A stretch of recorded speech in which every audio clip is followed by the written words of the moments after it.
நான் டேனியலா என்ற சமையல் வீடியோவிற்கு வருக. இன்று நானும் பாட்டி எம்மாவும் நம்ப முடியாத அளவிற்கு பளபளப்பான சாக்லேட் மிரர் கிளேஸை உருவாக்கப் போகிறோம். 8 கிராம் ஜெலட்டின் குளிர்ந்த நீரில் மென்மையான மற்றும் வடிகால் வரை ஊற வைக்கவும்.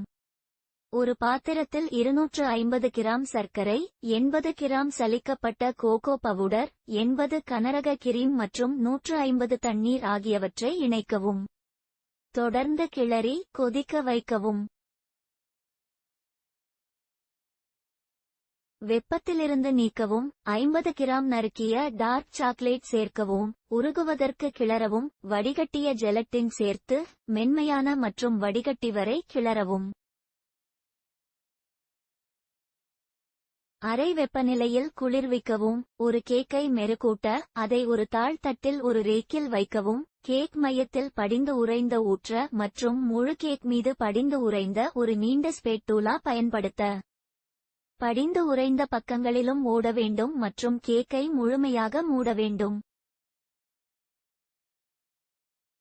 இந்த படிந்து உறைந்த பறவைகள் பால் கேக்கை மறைப்பதற்கு ஏற்றது. டேனியலா ஒரு சாக்லேட் மியூஸ் மற்றும் ஹேசல்நட் ஸ்பாஞ்ச் கேக் மற்றும் பிற கேக்குகள் மற்றும் இனிப்பு வகைகளை சாப்பிடுகிறார். இன்று எங்களுடன் இணைந்ததற்கு மிக்க நன்றி. அடுத்த முறை சந்திப்போம்.